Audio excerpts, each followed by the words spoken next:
Are you unmuted? No. Now I am. Now you're unmuted. Yay. Sorry, everyone. Bit of a gong show getting this going. You had a teleconference that went right to the last second, and I had to install some additional software on my computer that I had recently wiped. So.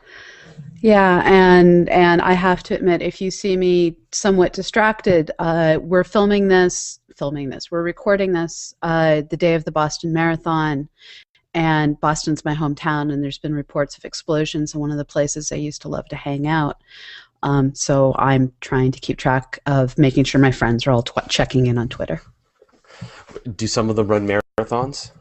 Yeah, actually, a few do. Wow. Okay. All right, so for anyone who has no idea what they've stumbled into, we're going to be doing a live episode of Astronomy Cast, which is our weekly space and astronomy podcast.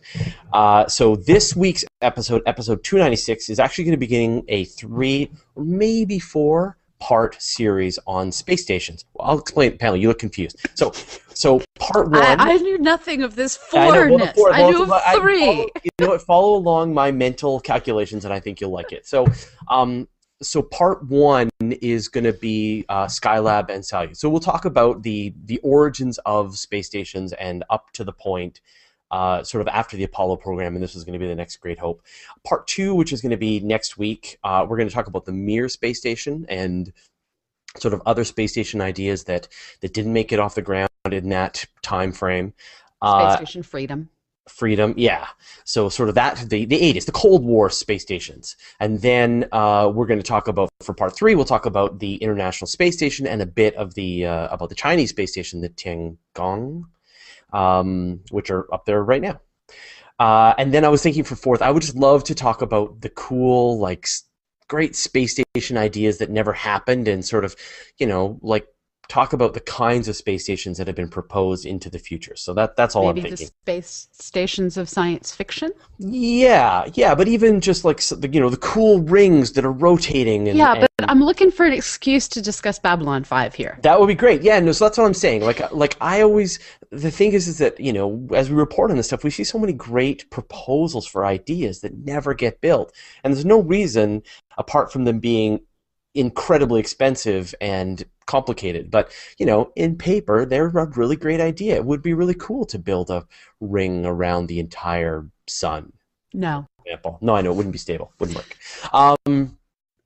So I just think it would be cool to just talk about some of the theoretical ideas. So that's all I was thinking for a fourth episode.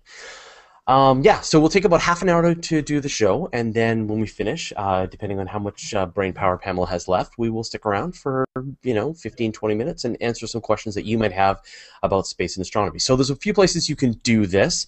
The first place is you can comment. If you're just watching this embedded somewhere out on the interwebs, you can just use the hash on Twitter. You can use the hashtag AstronomyCast.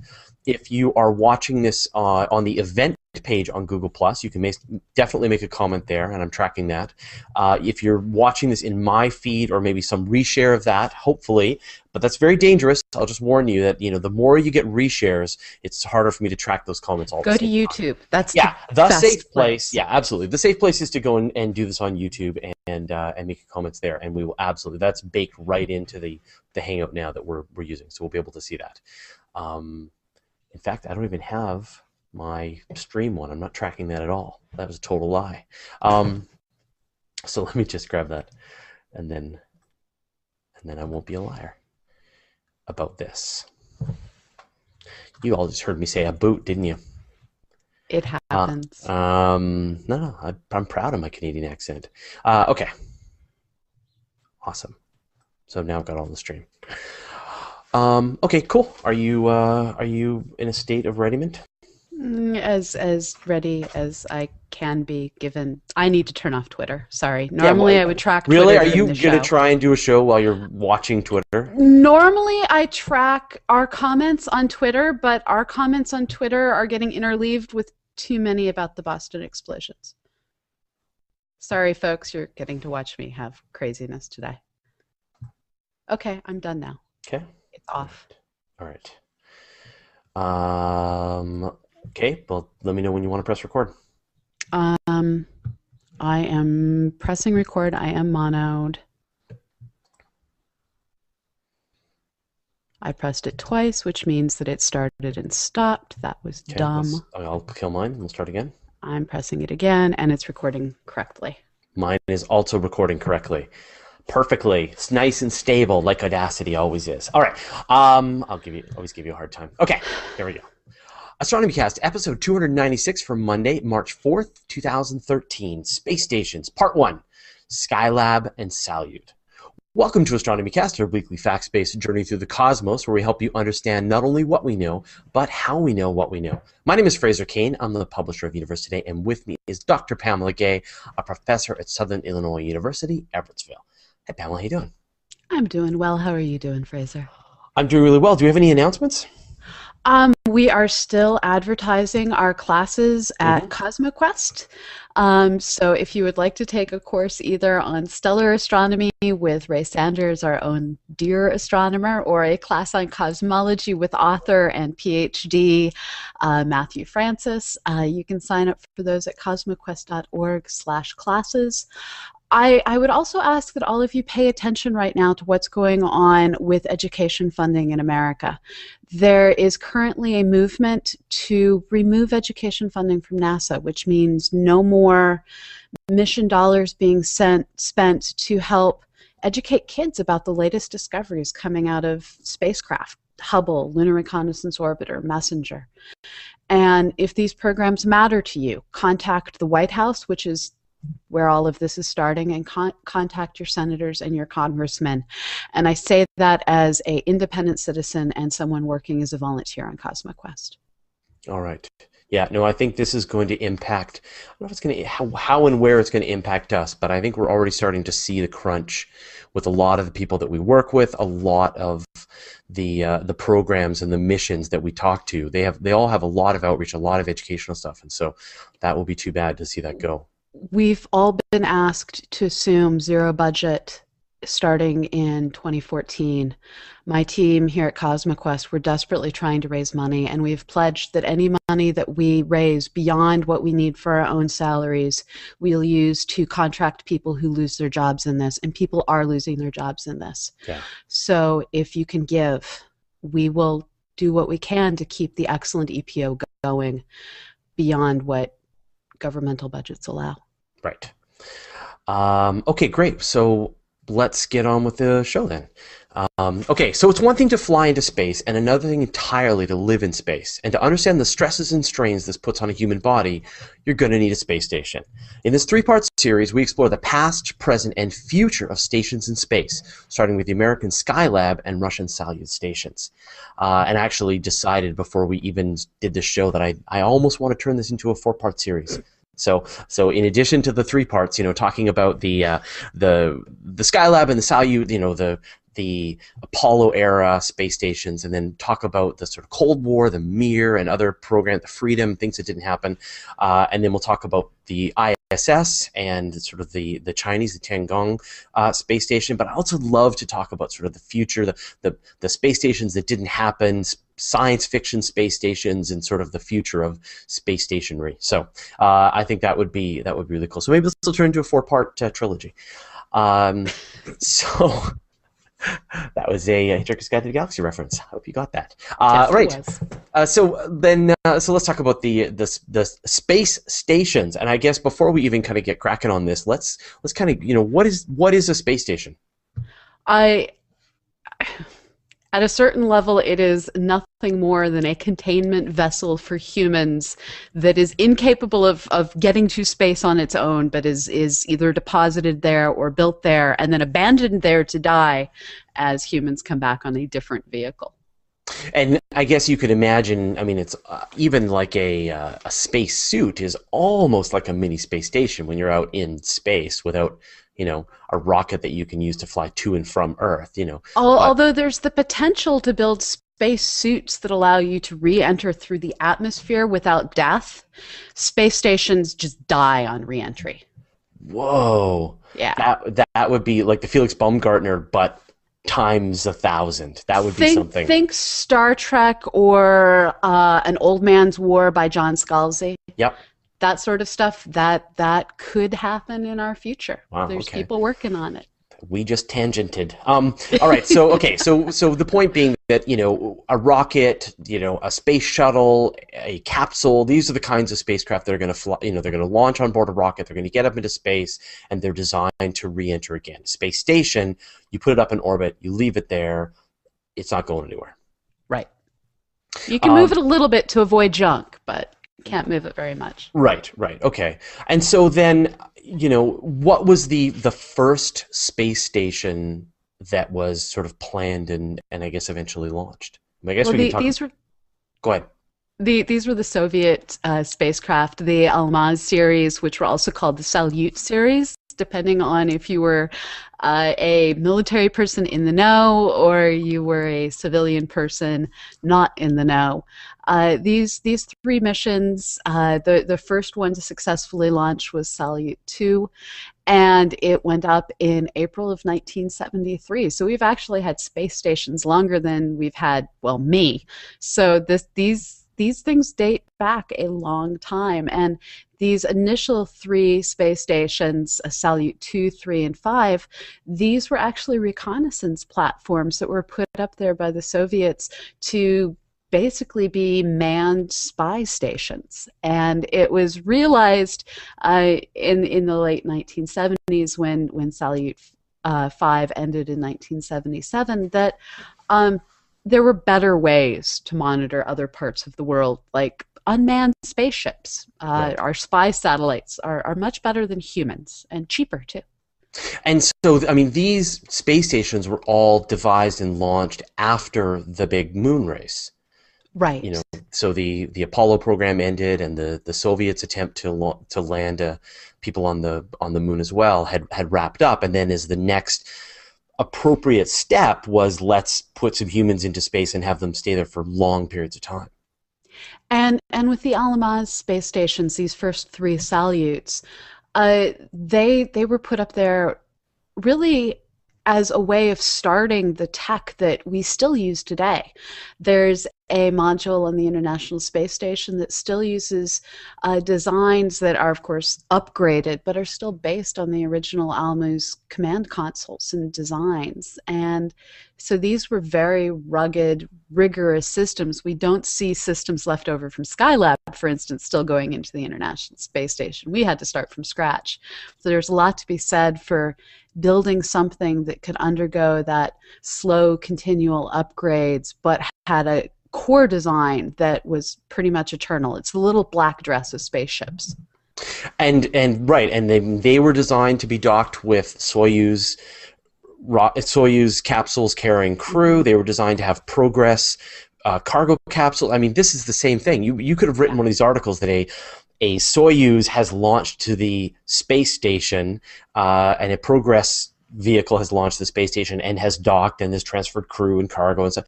And you could have this conversation now, 40 years later, and it would still be completely appropriate, right? Exactly the same.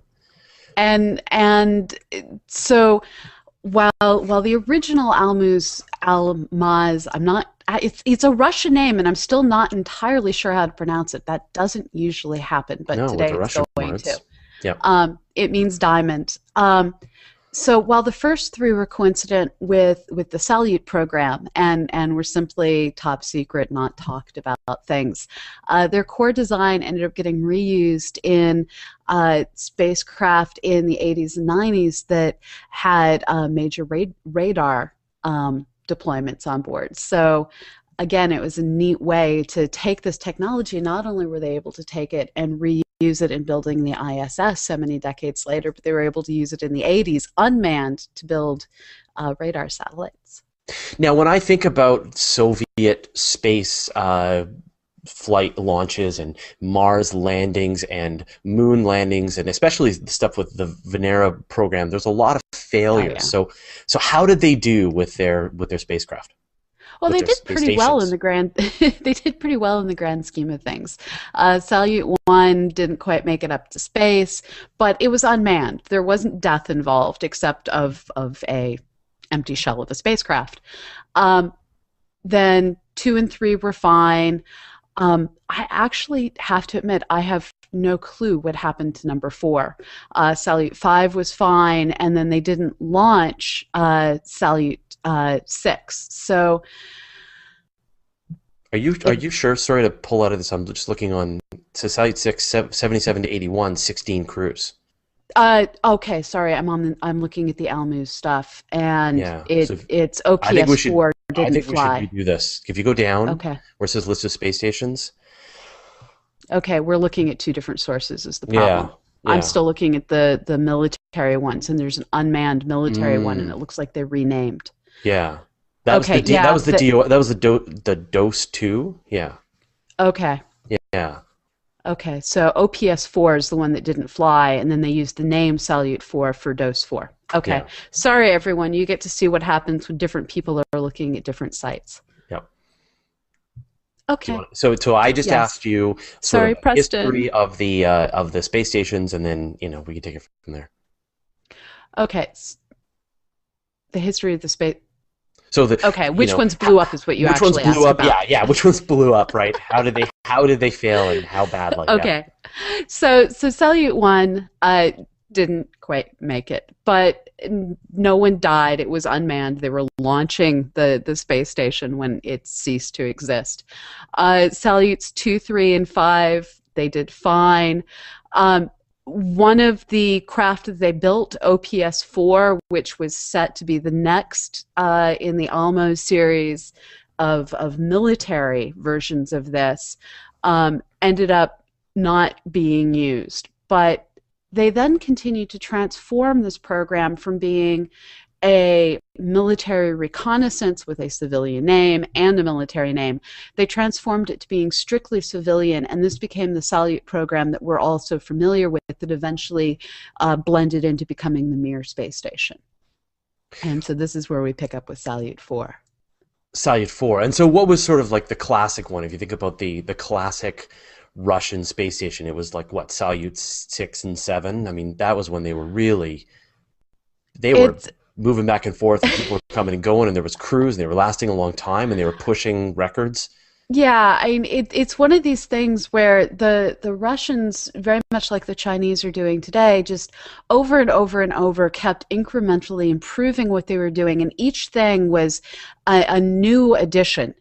And so I can't say which one's the most iconic. Salyut 4 was one of the ones that solved the issue of having multiple crews back to back quite successfully. It lasted a long time.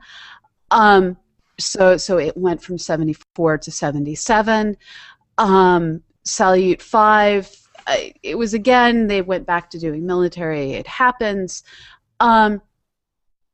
But then with Salyut 6, here we have another one that it's multiple modules. They are successfully docking and coming and going. They're starting to do science here. They have a 10-meter radio telescope attached. And this is one of the things that I personally find awesome is the International Space Station. It does some science.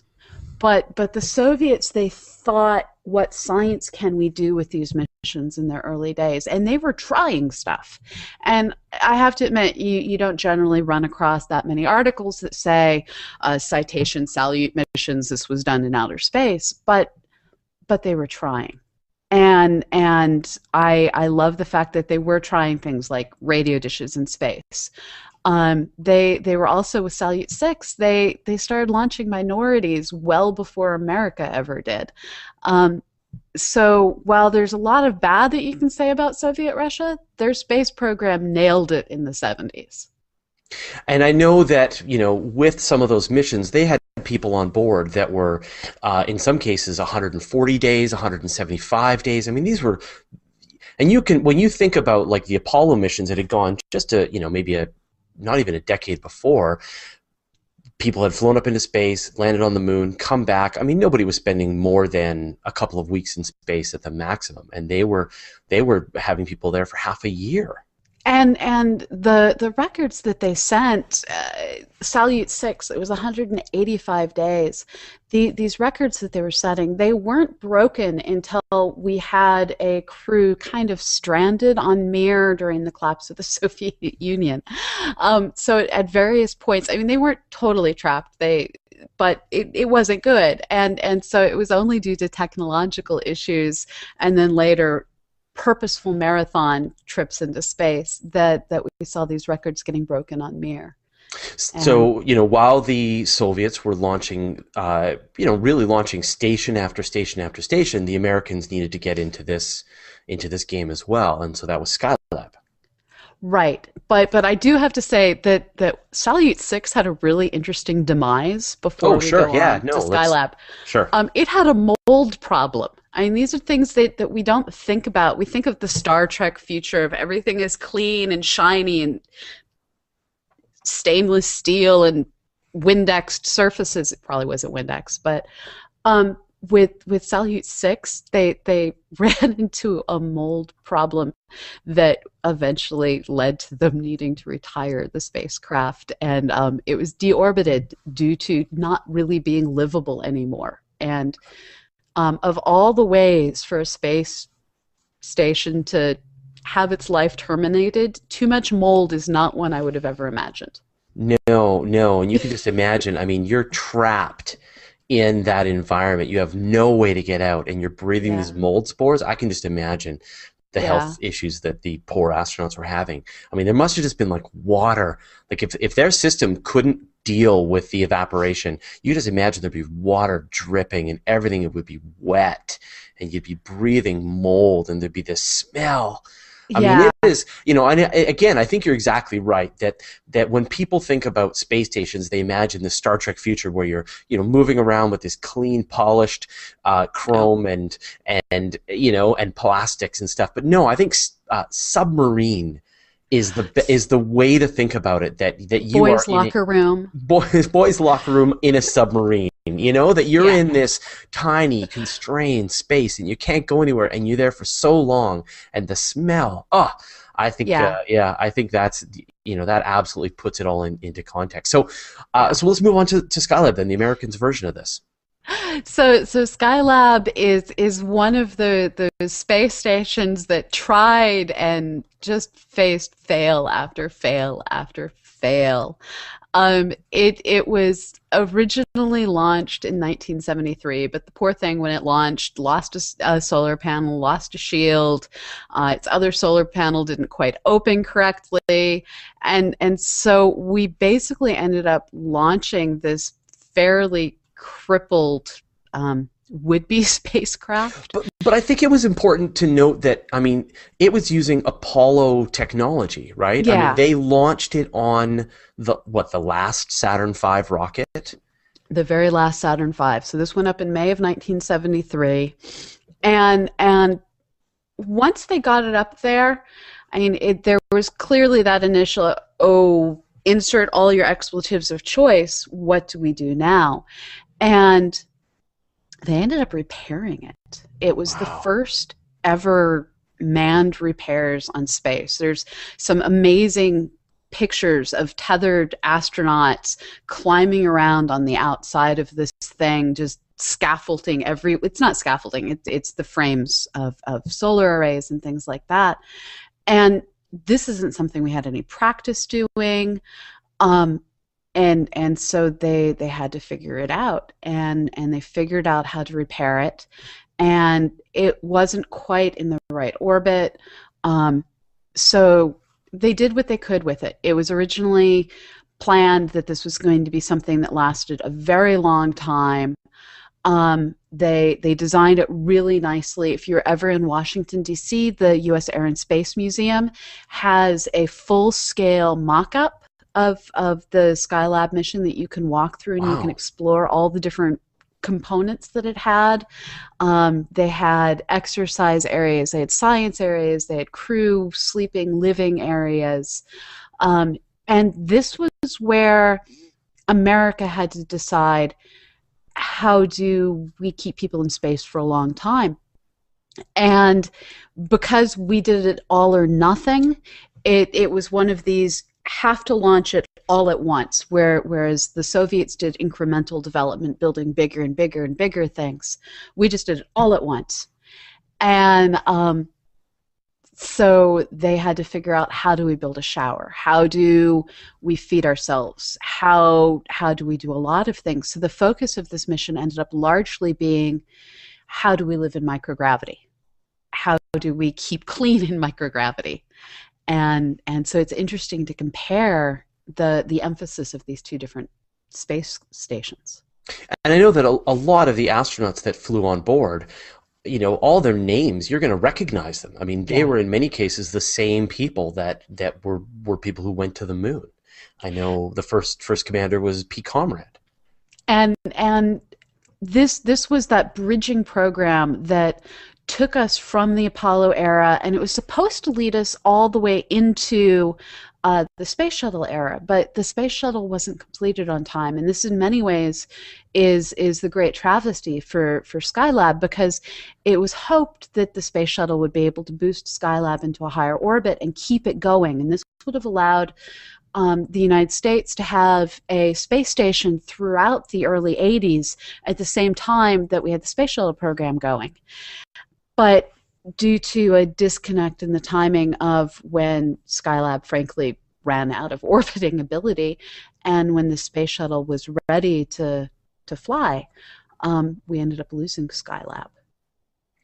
So were there sort of some highlights of the missions beyond the repair, which was still pretty amazing? What were some of the other highlights, some of the things that happened during Skylab? Well, it was one of those programs where America got to spend over 180 days in space, where we really tested what exercise regimes are necessary to prevent decalcification, what food can and can't be consumed in space well, how do we basically, how do we work on dealing with, this is going to sound stupid, but one of the problems that they had to figure out how to deal with was flatulence. And so really this was a test in living in space. And then it became a test in trying to understand how to safely deorbit something that big, which is something we'd never done before. This was basically a solid object the size of the last stage of an Apollo rocket. And that was a bit interesting to have it come back down through the atmosphere, which wasn't really something we'd planned for ahead of time. What was the strategy for that? Well, at a certain level, NASA wasn't entirely sure when it was going to come down, but as they watched the orbit degrade and watched the orbit degrade, they reached a point where they were pretty sure it was coming down in the next day or so, and they readjusted its alignment so that they believed that it would come down in the ocean off the coast of South Africa, nice big empty space between there and Australia. But this was a space station that did not want to die a fiery death, and it didn't actually disintegrate until it was 10 miles up.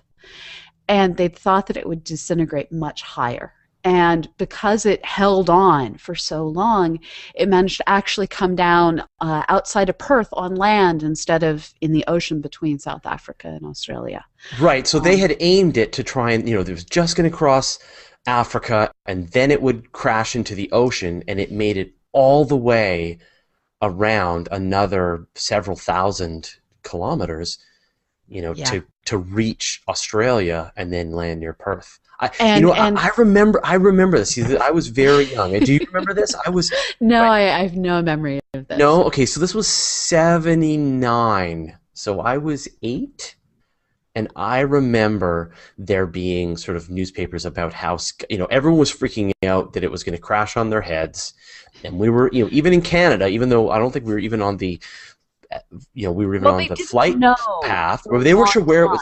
Yeah, where it was going to land, and so everybody was worried that it was going to crash on their heads, and then it ended up in Australia, sort of in the middle of nowhere in Australia, which was good. I would have loved to be one of the actuarial mathematicians involved in this because they actually calculated that there is a 1 in 152 chance that a human being would get hit with a piece of debris from this. They figured that there was probably a 1 in 7 chance that it was going to hit a city of 100,000 or more. And NASA actually had to put together teams to go out and potentially help if badness occurred due to the reentry. Now there weren't toxic chemicals involved. This wasn't like some of the other incidents where we've had bad things fall from the sky. This was a space house falling. So this was a rather radical version of Dorothy and Oz. No humans on board, but the space house falling on Australia. So during that time, then, I mean, I guess they had done they launched and deorbited Skylab, and then I know there was going to be sort of a long delay before the next big space station. Were they still planning to do any more missions as sort of part of that program? I mean, were they Well, all out of...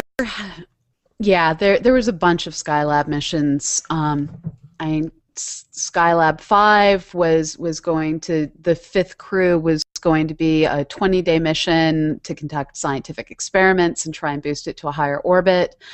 It ended up not happening. Then Skylab B was a backup that never got flown. And I mean, while there was a detailed plan for Skylab 5, this was something that when it was originally built was supposed to last much, much longer. So while there weren't detailed plans for Skylab 6, Skylab 7, it was like that only because once they got it launched, they realized they had problems. And so they stopped planning those future missions in detail. And I think at that point they had run out of Saturn V rockets. They had run out of all of the parts. I mean, they could have Well, and gotten Space Shuttle was delayed. And This was something that was supposed to work with the Space Shuttle. Right. Yeah, absolutely. So yeah, this is the situation that you've got, right? That you've got the space shuttle that is starting to siphon funding from the whole program and siphon engineers and brain power, and that launched in like 81. So you've got this period of time when they're having to shift over, and we see this again and again as something becomes quite real, like the James Webb Space Telescope. Now you can see lots and lots of other programs having to get peeled back, shut down, canceled, defunded, so that the one mission, be it Curiosity or James Webb or what have you, is going to get launched. And that was the same situation. So I think we'll sort of wrap it up here. But next week, I think we're going to spend the whole show on Mir, which is an amazing story, and it's just an incredible space station. And I think one space station that both pushed and challenged what human endurance in space, and also sort of revealed all of the problems that long duration spaceflight can create. And I reported on the deorbiting of Mir, so it's definitely sort of starting to fall in my professional life. So yeah, and that one's an interesting one because it was almost sold for commercial purposes. And just imagine if that had happened. It would have completely changed space so much earlier. Were you in Russia during Mir? Trying to think. I'm trying to remember what year Mir started. I was in Russia in 89 and 91. Yeah. Mir was 86. Mir was 86 to 2000. So yeah, I was there for that. I was so focused on astronomy that manned spaceflight didn't exist in my reality. Yeah. But that happens, and you outgrow it. Yeah, and so I started Universe Today in '99. So we reported on the deorbiting in 2000, which was pretty cool. Cool. Okay, great. Well, so we'll talk to you next week, Pamela. Sounds great, Fraser. Talk to you later. Okay, now don't hang up. We're just going to stop our recordings and then take questions. And I am going to reopen Twitter. All right.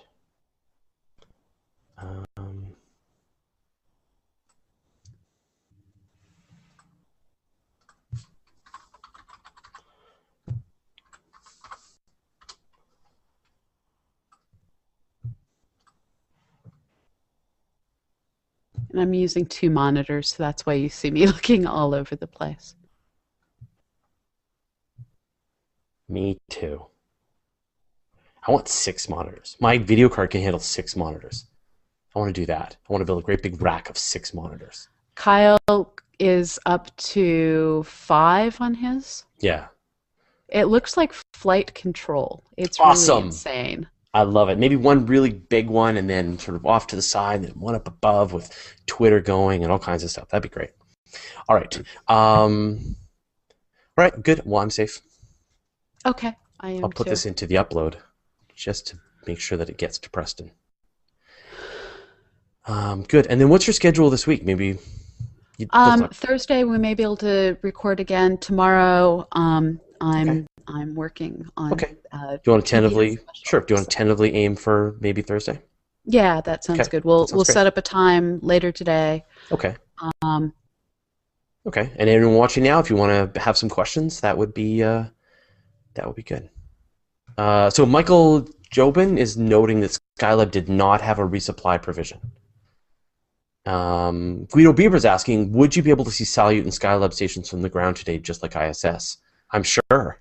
yeah, we totally. see. You can see anything Yeah. if you know where to look and have the right telescopes. Well, not even that. I mean, we see satellites heading overhead. Yeah. Right. So, you Yeah, go I, at I night. got one last night in my picture of the crescent moon. Just a 5-second exposure. There's this little sad streak going across. Yeah. So absolutely, you would have been able to see it. And same thing. I mean, there wasn't an internet that you could use to find the positions like we can today. So you would have to. I'm not even sure how you would have known when to look. Yeah, pre-internet. Well, I know ham radio operators have been doing this for ages. So I suspect just like ham radio operators have been monitoring spacecraft ever since Right. Sputnik, that ham radio operators would similarly work to distribute that information through varieties of methods. Good Um, point. yeah. Ham radio operators have been doing internet-like stuff for a long time manually. It's really kind of awesome. Yeah. I mean, it's fun. It's interesting. Like a lot of astronauts were also ham radio people as well. And so I know there's examples of like ham radio operators talking with space station people and space shuttle people through the ham radios. Like Yeah, it's really awesome. They were ham radio operators. They were typically Boy Scouts, and they were often from the Midwest. So if you want to talk to and even now, I think, I've heard of people getting a chance to talk to astronauts and stuff using ham radios. So if you want to talk to astronauts, become a ham radio operator. It's a great backup technology. Or do a live hangout on Google Plus with them, which they did just a couple of months ago.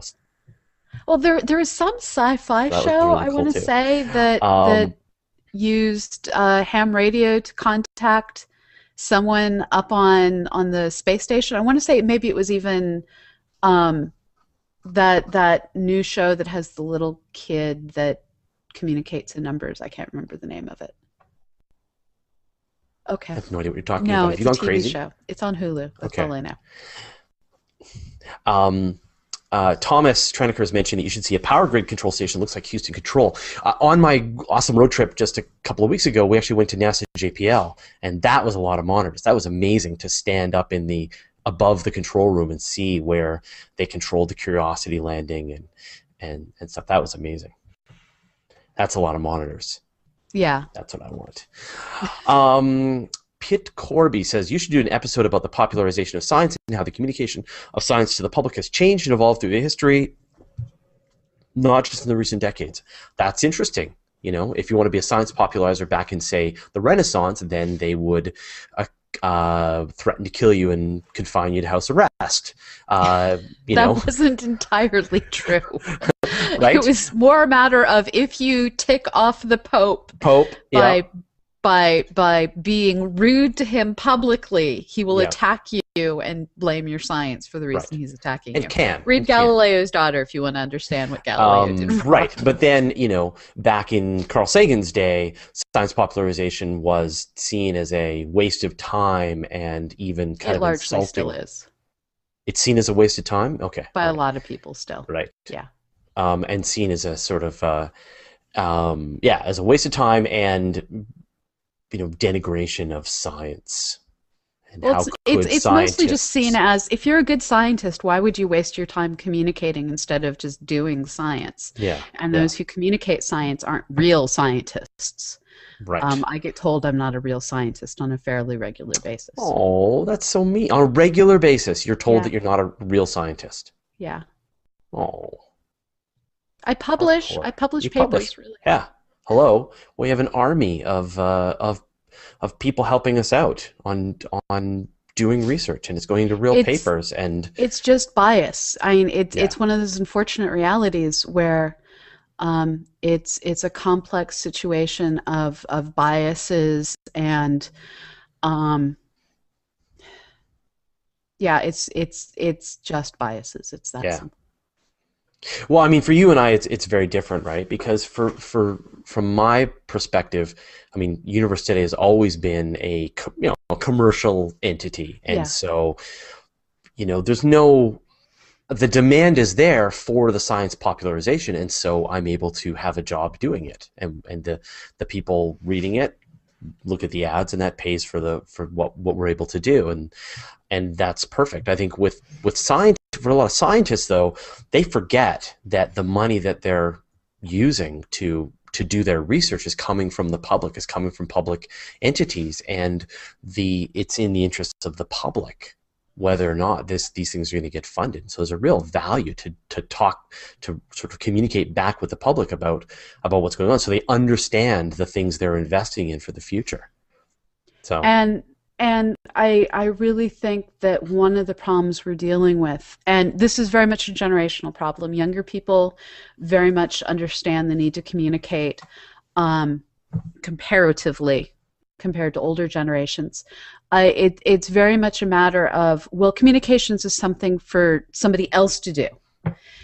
You don't see this as much in foreign countries necessarily, but here in North America, the concept of you hire someone to do your EPO, the scientists should simply go in and give lectures now and then, but the real communication of science should get left for someone that just does that. And there's actually an unfortunate trend that's finally stopping of just giving it to departmental secretaries to go do. right. So that's the level of how much it was demeaned as a profession. Do you think that okay, um, right? So do you think that things are changing though? I mean, you look at the popularization now. I mean, there's shows like the Universe, and there's Cosmos, and there's the new Cosmos coming back, and I think that there's a tremendous amount of interest on YouTube and places like that for science related information, and especially with I think science fiction stuff, right? the public desperately hunger for it. The problem that we run into is uh, the public don't always let their voice be known when it comes to how we should spend money. And if NASA is going to be forced by the U.S. Office of Management and Budgets to remove education public outreach funding from its missions, that's a clear message that it is considered a waste of scientists' time and a waste of NASA money to do education. And and this is going to unemploy scientists. Mhm. One of the telecons I was on last week, when bluntly asked, should we all start looking for new jobs, the answer was, don't turn down one if you see it. Wow. And and yeah, I'm still processing this, which is why I haven't blogged about Yeah. it, because Yeah. I wanted to be able to blog Yeah. rationally. Now you, Sylvan Westby is mentioning that you wrote a blog post about the funding of science in the light of popularization from King's Pet to crowdfunding. That's what he says. Yes, over on the Global Astronomy Month blog. Yeah. How long ago did you do that? I did that, I believe, last Thursday night in the middle of the night. It was something that I'd struggled with for a while, so I discussed not the specifics of what's going on right now, which are personally quite terrifying. Hmm. But the thing with astronomy is, historically, professional astronomers have been the pets of kings. There have been royal astronomers. There have been astronomers who had patrons who funded them, who provided them housing. They lived in the castles. But over time, the number of astronomers has increased, which I'm a fan of because I sort of, kind of, almost, maybe temporarily have a job. But one of the things is that as governments have needed more and more big science done, the Manhattan Project, the V2 in Germany, the large accelerators all around the world, these large projects which benefit entire nations, benefit entire societies, and with some projects like CERN benefit the whole world. Governments have seen the need to fund these as something that's necessary. But with the economic downturn that is also a global phenomena, we see austerity measures in Europe, we see sequestration measures in the United States, and as near as I can tell, these are the same things, just different multisyllabic words. One of the results of governments running out of money is science is one of the first things to get cut. Yeah. And that's what we're facing. Yeah. And that's the future. I mean, the thing is, like, we look at all this wonderful stuff that we have surrounding us, all this amazing technology, internet, cellular phones, hard drives, I mean, just lasers, all this amazing GPS, all this amazing technology. At some point, somebody had to do basic research and say, you know, what is this radiation? Where is this going? How do we calculate time more correctly? And eventually, these things are turned into the kinds of devices and, you know, solutions that enrich our lives, right? One of the problems is communicating this effectively to the U.S. government. I was lucky enough to get to testify before a Senate subcommittee hearing back in '96, where I was one of 3 students that was testifying at a hearing about the necessity of funding basic research, and it was university presidents, it was leading researchers, it was Nobel laureates, and us 3 students. And I think I was third to last to speak because I was the youngest of the 3 students, and they put us last for obvious reasons, because if you run out of time, you get rid of the students. Yep. And as I watched all the presentations, I became somewhat horrified because I'd written my presentation entirely from the heart. We do science because we love it. It's our dream. This is our career. Funding basic research allows us to creatively expand the future. And everyone else was talking in dollars and numbers and graphs, and I'm like, oh my God, I have no numbers in my talk. And I went with what I'd written. I spoke entirely from the heart. And one of the things that inspired me to keep being a communicator of science was John Glenn was one of the senators who was in that hearing. And in his closing remarks, he scolded the entire room to take a look at that little girl over there, and I was that little girl. Aww. And he encouraged everyone to learn to speak from the heart. And as long as we have our top researchers, when they're asked to testifying in numbers and charts, it's harder to communicate people who aren't science literate and in some cases aren't even math literate. Yeah. Our Senate, they're representatives of America, which means most of them aren't going to have advanced degrees, at least not in the sciences and technology and math. And so we need to learn to communicate with the same passion, the same emotion that you see from so many other anti-science lobbying groups. Yeah. All right. Well, I think we're out of time. 1:06. So why don't we wrap this up? So we'll talk maybe Thursday. And everyone out there in Boston, be safe and call your loved ones and let them know you're okay. All right. Okay, thanks, Pamela. Thanks, everyone, for watching. Explain, Pamela, you look confused. So part 1... I knew nothing of this fourness. I knew of 3. You know what? Follow along my mental calculations, and I think you'll like it. So part 1 is going to be Skylab and Salyut. So we'll talk about the origins of space stations and up to the point sort of after the Apollo program, and this is going to be the next great hope. Part 2, which is going to be next week, we're going to talk about the Mir space station and sort of other space station ideas that didn't make it off the ground in that time frame. Space Station Freedom. Freedom, yeah. So sort of that, the 80s, the Cold War space stations. And then we're going to talk about, for part 3, we'll talk about the International Space Station and a bit of the about the Chinese space station, the Tiangong, which are up there right now. And then I was thinking for 4th, I would just love to talk about the cool, like, great space station ideas that never happened, and sort of, like, talk about the kinds of space stations that have been proposed into the future. So that's all I'm Maybe thinking. the space stations of science fiction? Yeah, but even just like the cool rings that are rotating, but I'm looking for an excuse to discuss Babylon 5 here. that would be great. Yeah, no, so that's what I'm saying. Like I always. Are you unmuted? No. Now I am. Now you're unmuted. Yay. Sorry, everyone. Bit of a gong show getting this going. You had a teleconference that went right to the last second, and I had to install some additional software on my computer that I had recently wiped. So. Yeah, and I have to admit, if you see me somewhat distracted, we're filming this. We're recording this the day of the Boston Marathon, and Boston's my hometown, and there's been reports of explosions in one of the places I used to love to hang out. So I'm trying to keep track of making sure my friends are all checking in on Twitter. Do some of them run marathons? Yeah, actually, a few do. Wow. Okay.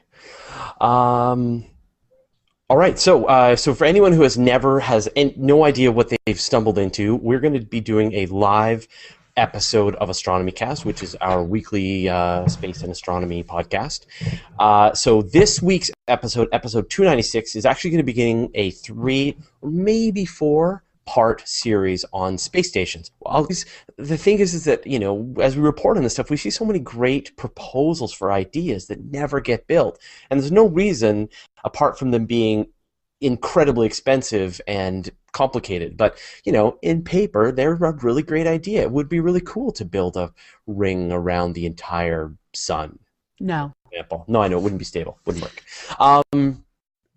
So I just think it would be cool to just talk about some of the theoretical ideas. So that's all I was thinking for a fourth episode.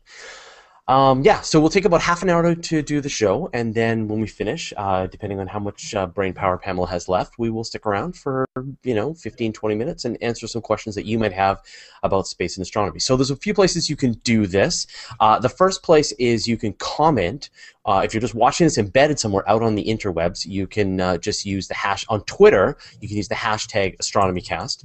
If you are watching this on the event page on Google+, you can definitely make a comment there, and I'm tracking that.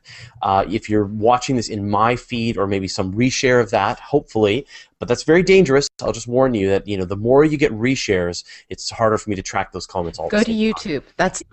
I am pressing record. I am monoed. I pressed it twice, which means that it started and stopped. That was dumb. I'll kill mine. We'll start again. I'm pressing it again, and it's recording correctly. Mine is also recording correctly. Perfectly. It's nice and stable, like Audacity always is. All right. I'll always give you a hard time. Okay, there we go. Astronomy Cast, episode 296 from Monday, March 4th, 2013. Space Stations, Part 1, Skylab and Salyut. Welcome to Astronomy Cast, our weekly facts-based journey through the cosmos, where we help you understand not only what we know, but how we know what we know. My name is Fraser Kane. I'm the publisher of Universe Today, and with me is Dr. Pamela Gay, a professor at Southern Illinois University, Everettsville. Hey, Pamela, how you doing? I'm doing well. How are you doing, Fraser? I'm doing really well. Do we have any announcements? We are still advertising our classes at CosmoQuest. So if you would like to take a course either on stellar astronomy with Ray Sanders, our own dear astronomer, or a class on cosmology with author and PhD Matthew Francis, you can sign up for those at cosmoquest.org. Yeah, the safe place. Yeah, absolutely. The safe place is to go and do this on YouTube and make comments there, and we will absolutely. That's baked right into the Hangout now that we're using, so we'll be able to see that. In fact, I don't even have my stream one. I'm not tracking that at all. That was a total lie. So let me just grab that, and then I won't be a liar about this. You all just heard me say a boot, didn't you? It happens. No, I'm proud of my Canadian accent. Okay, awesome.